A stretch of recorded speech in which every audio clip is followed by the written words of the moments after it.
Well, nothing like a good anticlimactic season finale that acts as nothing more than a 70-minute long teaser trailer for season three.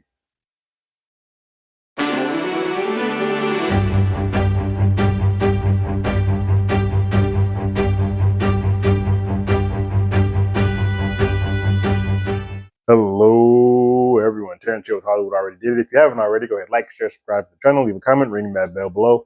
Anytime we have something, you will be among the first to know. The season finale of the second season of House of the Dragon is here. It is called Queen Whoever Was. Sort of a play on Rhaenys' old name of the Queen Who Never Was, which is brought up here in this episode.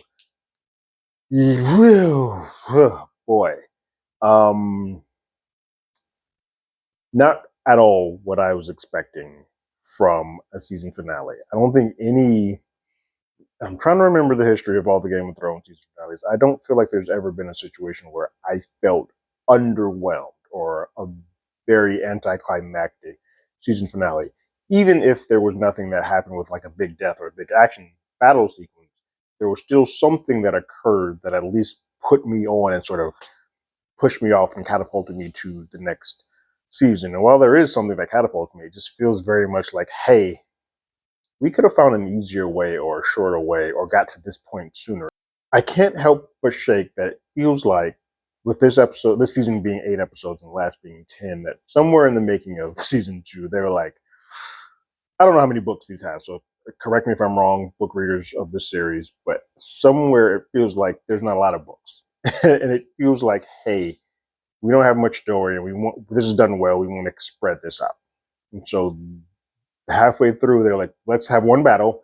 Let's push everything else to season 3. They're going to be with us no matter what. Let's just sort of stretch this out and have that war be there. And so this entire season has felt like a bit of a setup, precursor to what the actual war is going to be. And there's some great stuff that will happen in the season, but for us to end on this makes it feel like a lot of the stuff that we went through this season felt just we going through the motions. Like we need to do all of this to get to the big setup piece. And we're not going to get that to the season 3, which who knows, year and a half, 2 years, that may come. That's the disappointing piece of this. I think if these were coming every year, I'd be okay with it, more so than us not seeing another House of the Dragon for about 2 years. But anyway, here's what happens in this particular episode. Thailand Lannister. This is a piece of what bothers me about this. We introduce characters, or we spend more time with characters that we had not really spent with for the rest of the season. And I can tell that because of where they are and who they are placed in the war, they're going to have a stronger purpose and a stronger point. But for this to be the season finale, they don't mean anything to us. But we are met up with Tylan Lannister, who is trying to end the blockage to get pirates to help and assist on Aegon and them's defense. For his troubles, he gets saddled with Admiral Lohar, who is a tough as nails woman who sort of runs Thailand through the paces to sort of prove his worth for her team. And after about, I think there's like 3 scenes with the two of them in it, 3 or 4, and it's just a lot of banter back and forth to sort of prove that, hey, we know where this is going to go. He's eventually going to get the rights to pirates, and he does. I feel like that goes on for too long, especially for a finale episode. We could have gotten to something else a little more quicker, or introduce this piece a little earlier. That the scenes that they have don't have to occur in the season finale to still get the point across that these guys are going to be a part of the war. You could sort of introduce them earlier and then set this episode to sort of deal with the majority of the stuff that we deal with. Lars comes to Aegon's aid and comes to his bedside and says, hey, I need to steal you. We need to get up out of here. We need to leave King's Landing and dip out. I have a side place that I used to go to and hide people away from Harrenhal. We should go there. And Aegon's like, well, wait, why am I running? I'm the king. Why should I be leaving? And he straight up says, your brother's going to kill you. He's on a tirade right now. He doesn't trust anybody, and he feels like he sort of had the wool pulled over his eyes with the dragons being sort of summoned, these bastards coming to be dragon riders. Some of it is Lars' fault because he knew the dragons were getting purchasing. I mean, we're getting riders, and he didn't say anything to them. He wanted Aemon to feel this way, so he says to him, like, "We need to get up out of here." Is at that point that Aegon starts sort of feeling bad about himself for himself. It's like, well, why would I run? Like, why are we running? Like, I'm the king. I should stay here. I I'm crippled. I look deformed. I burn. I don't even have a penis that works. I can't pee straight. Like my dick's gone. All of that sort of comes out, and Lars tells him straight up, "We can use this. Let's go. A war is coming. You're not in any type of shape to fight this. Let's go. Be off the land. Let the war happen, and then when the dust settles, we can come back as the true king and sort of take our place and sort of act as the king rehabilitator, the king of kindness, the king that sort of puts the world back together. We can do that. But if we're going to do that, you need to be alive. So let's get the hell up out of here." And so they do. They take passage and get out of it. We see a montage piece at the end where they're getting out of there. Ulf, one of the three new dragon riders, is, they said, it's feeling himself. He feels like he's won the lottery. He's won the golden ticket. And he's not doing the things of honor to sort of respect the house that he's been and the world that he's been given. So he's putting his feet up on the Dragonstone Council table, and then Prince Jace comes to check him, and he sees him, and he's not aware of who he is originally. The other dragon rider, name escapes me at the moment. He tells him, like, "Oh, that's Prince Jace," and then that's when he sort of straightens up a little bit, but not much. He's still showing a lot of disrespect. He's being very flippant and disrespectful of the queen, the the and the heir. But he he says to him essentially like, "Oh, you got dark hair, darker than I thought it would be." Knowing that he knows, I know your true lineage is known to us. Yeah, a little bit of Targaryen blood, and you're a dragon rider, so he puts himself on the same level as Jace. Like, you and I are a lot alike, which that fires Jace up even more. And Jace is like, if you are going to be this sloppy drunk, this person who is a sloth of a human being, while the Prince Regent is out here burning freaks down and we need to go to war, if you're not ready to do that, you and I are going to have a problem. He then spends the majority of the rest of the episode sulking and being sad about not being a true blood. And like, these bastards are coming in and sort of being dragon riots. He's going to get sort of mucked in with the rest of them to show his worth, and he doesn't want that. So we got to watch him sulk for the entire episode. Corlys tells Rhaenyra, like, "Hey, now's the time to attack. You got the upper hand. You got 6 dragons now under your banner.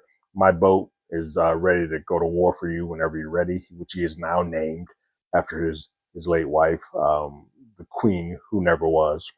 The name of the boat now. Like, we're ready to roll, but you need to strike now because they're burning stuff down and they're moving in, and you now have the upper hand. Let's use it. Let's get out there and crush them. And then he's like, "Well, there is one piece of this that we have not heard back from, and we need to hear from them. That's Daemon." Sir Alfred finally makes it to Daemon, and he's basically turncoated and turned his back on Rhaenyra. And it's like, "Hey, I get what she's attempting to do, but we need a king." Basically, it's like, we need a penis, and like, my knights, my folks, will get behind a king. We'll get behind a man. Is essentially what he says. And Daemon sort of says, like, "Well, I didn't take you for a turncoat. That's interesting." And he just leaves it at that. Simon overhears that, and he gets the word back to Rhaenyra that you might want to get over here. There's some treachery happening, and I don't. Daemon's got his army, but something's afoot. Aemon is hearing from his council about how the harbors have sort of been hit with the news of, if you are a any part Targaryen, come through this way. He says, "Well, hold on. That's how these words getting out. Close up the harbors. Like, stop. Make sure that everybody has a 10-point check system as they come through." And his guard is going, "Well, that's not going to end well because people were getting food from them and whatnot. So if we cut that off, we may piss off some of the town folks." And Aemon's like, "Cool, I don't care. Let's do that."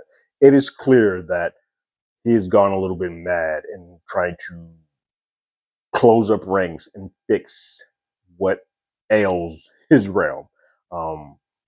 he thought that he would be a better king than what Aegon has done. But in this little time that he's done things, everything has gone to hell in a handbasket.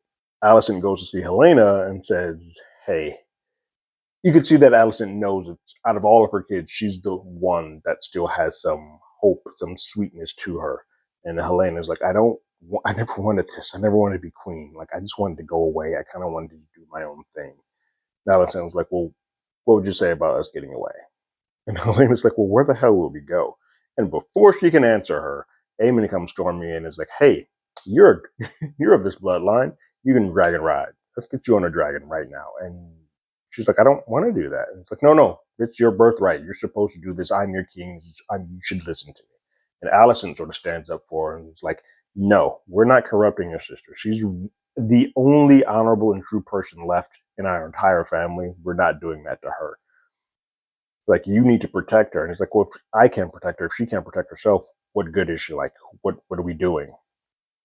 And Allison basically is like, well, we don't want to put her in the same damaging brains that the rest of you all are, including myself. Like, she's still pure. Let's not taint her. And for that brief moment, Aemon drops it and lets the thing go. Quick scene, but it's important because we've sort of seen how much Kristen Cole has kind of just become a shell of his former self. But it's the first time that he gets to verbalize exactly what happened.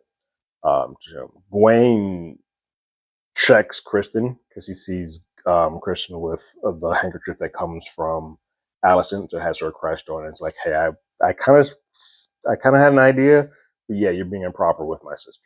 But at that point, it's like, look, I don't even have the energy to fight with you. I don't. We can fight. I don't have it in me. We are nothing. Like, you were there with me. You saw what happened.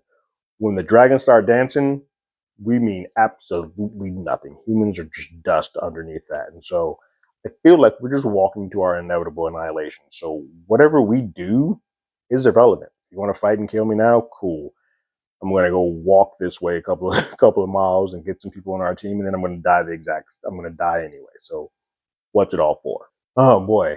I didn't want to have to start feeling for Kristen Cole, but because he was a sap, and really butthurt about the way that Rhaenyra sort of turned down his proposal. But now he's sort of turned into the sympathetic character who just doesn't feel like his point to this means anything when a dragon can just come in and burn us to holy hell. At a table with dinner, wine, and whatnot, Ulf is living it up, sucking it all up. But Adam is there, the other writer. They're all there at the table, Jace. And they're discussing what to do next. And it's at this point where Rhaenyra's like, well, I think we need to attack. She's using Corlys's ideas, like, we need to pinpoint these specific spaces and go burn it down. And they kind of have a discussion like, well, there are innocent people there. And Rhaenyra's like, well, that's the price of business. Like, we have to do that. And they're like, I don't know if I want to. And Jace is like, Jace, her son, speaks up for his mom, and says, this is what we got to do. This is the plan. This must happen. We need to take charge and take ownership of where we stand in the war. Ulf, meanwhile, just continues to be a disrespectful buffoon. And you could tell that Rhaenyra is using a lot of restraint because she knows that she needs him to ride the dragon, and he knows she needs him. Like, and so that's why he is pushing that throttle way more than I think he has a right to. And the second she doesn't need him anymore, I think the other two, Adam and the other rider, they're fine. Second she doesn't need Ulf anymore, she's going to burn him to holy hell, which makes me think that Ulf just randomly might end up being one of the better riders in all of this. That dinner gets interrupted by the message from Simon, basically telling Rhaenyra, hey, something's afoot. And Rhaenyra beelines it over to Harrenhal. When she's making her way there, Daemon gets another vision. And this vision is a vision of the winter. Winter is coming. So we get to see sort of scenes of both the Night King and Daenerys.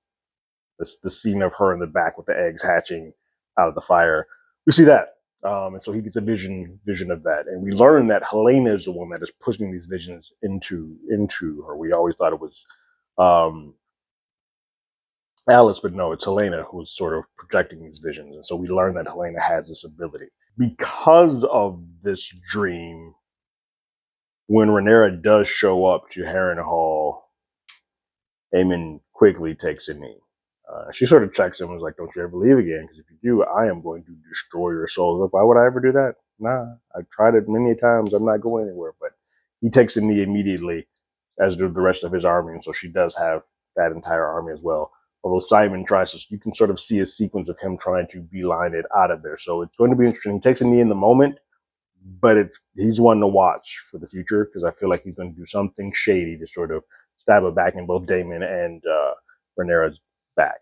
Like, take a knife inside of Rhaenyra and Aemon's back. Helena, now that we know that she can do visions, she can sort of see the present and the future. Aemon comes again to say, "Hey, offer's still on the table. Don't listen to Alicent. Don't listen to Mom. She's not a true dragon rider, but you are." At that point, it's like, well, if I turn you down, are you going to burn me like you did Aegon? And he's like, "What are you talking about? That's not what happened." He's like, "No, I know.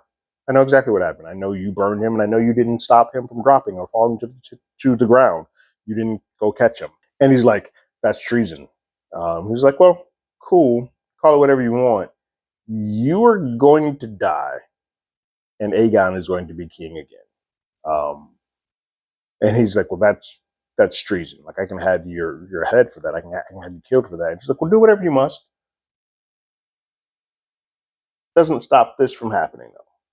I could be dead. This is still going to go down." And he's kind of just stuck in his tracks there. This is sort of the first time that I think she's revealed to her family that she sort of has visions she can see. And so I always thought Helena didn't have anything, but for her to be able to see things and be a seer, it's a fascinating sort of piece to this. And I think if Aegon does return and Helena is still around, that could be a useful piece for her going forward.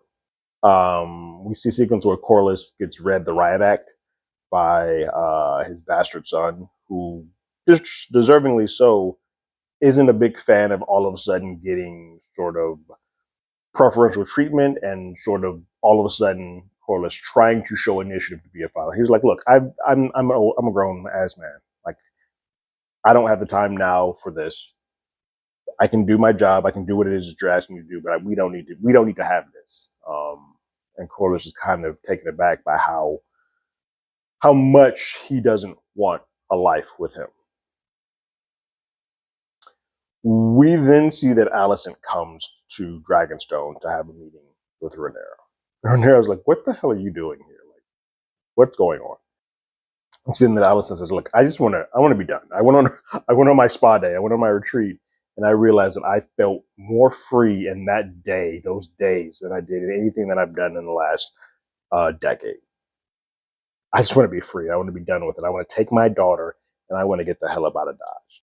And Rhaenyra's like, "I'm sorry. Like you said to me a few weeks ago, that ship has sailed. Like, blood is on each other's hands. Like, we can't go back from this now." And in that time, that she's like, "Well, just tell me, what is it you want, Alicent?" Alicent's like, "Well, here's the plan, or here's what I'm thinking. Aemon's going to be leaving the keep soon. Um, and when he does, Helena will be the de facto king / queen. Uh, when that occurs, you should arrive with your people. You should arrive there, and we will lay our swords down and give up. And you have conquered us, and that will be that." And the first thing that I think I want you to do once you conquer is to just call off the war. In the war, everyone goes to their respective sides, and we're fine. She's like, "Cool." Ties it all up with a bow, and that's how it's going to end. And Rhaenyra's like, "It's not going to be that easy. That's a little too neat." First off, where's Aegon? It's at that point that Alicent tells her that Aegon's in a bad way. He's a shell of his former self, um, and I will do what I can to make him see the way of what this is. And Rhaenyra's like, "That's not good enough. Like, that kid is not going to be that for us." And I don't trust him enough to do what it is that you are asking me to do. Like, if I go there and he does, and he ends up being the king and around, he's going to kill me. And so that's not an option. So we're going to bring this full circle, a son for a son. And after a bit pause, some very dramatic moments between the two of them, Allison sort of acquiesces and says, yeah, okay, I can do that. Part of it is probably for her, is like, I can see that my son is no longer going to be able to do the things that he used to do. He's a shell of his former self. So if I am going to sacrifice a son, it would be the one that doesn't have much going for him anyway. If I can do that and protect my daughter and get her out of all this hell that we've sort of created. So I think that's where her head was as a mother. Like, I can sacrifice this son as long as it protects. He's too far gone, and he's in a bad way. But my daughter, I can still help. Let me do this. And Allison says, okay. And then they part ways, and she goes back and sort of creates that message. The plan happens. Who knows? I don't think it's going to go well for Rhaenyra. But before she leaves, Rhaenyra kind of asks her, what do you think your legacy is going to be? Like, what are they going to think about you when this is all said and done, if you do this? And it's to the point Allison's like, I don't particularly care. Let them think what they want. I need my inner peace. I just want to be free. I want to be unremarked and unnoticed. I want to be a regular, everyday person and not have all of this be a part of my life. And then we get into montage time, which I think for me undercuts this episode even more. But it's a montage of everybody sort of suiting up and getting prepared for war. You see Adam and all the new Dragon Riders getting set, Jace as well. We see a sequence of Otto in prison, so that would be why Otto hasn't responded. Normally, the Otto's caginess, we don't know what he's up to, but this time he's actually not in a good way. He's been arrested. We see Aegon and Lars fleeing the scene. We just see everybody sort of preparing for what is to be this big battle that we get in season 3. So we believe. And so undercooked would be how I felt about it. It's not a terrible episode. I'd say out of, and the realm of the season, maybe a 6, 7 on the scale. It's a shaky season. For this to be a shaky season, and for it only to be 8 episodes, like when you shrink the episodes and you go to 8, that means you should have just 8 fire ass episodes. This had about 4, and this isn't one of those 4. This is a nice bridge to whatever we're heading to, and like we can all see that war's on the horizon. But get us there, or have the Red Sowing be the season finale, because that would have been a great season finale, honestly, with Daemon seeing all the dragons at Dragonstone and then be like, no, let me retreat, and then have this episode, the queen that ever was, have this be the opener for the following season.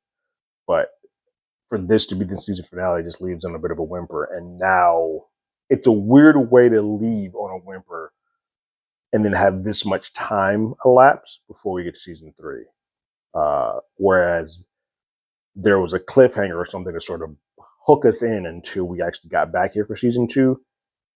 The hook's not that strong for this one. And I think there could be some lapse in viewers, or the rush to get to season 3 isn't going to be as high as the rush was to get to season 2. But what did you guys think about this episode? Leave your thoughts and comments in the comments below. If you haven't already, you can follow us on Twitter at HollywoodADI. You can hit us up on email at HollywoodAlreadyDid@gmail.com. We also have a podcast with the same name that's on Apple Podcasts, Spotify, anywhere the place podcasts. We're there. And like always, I got my ticket. You got yours.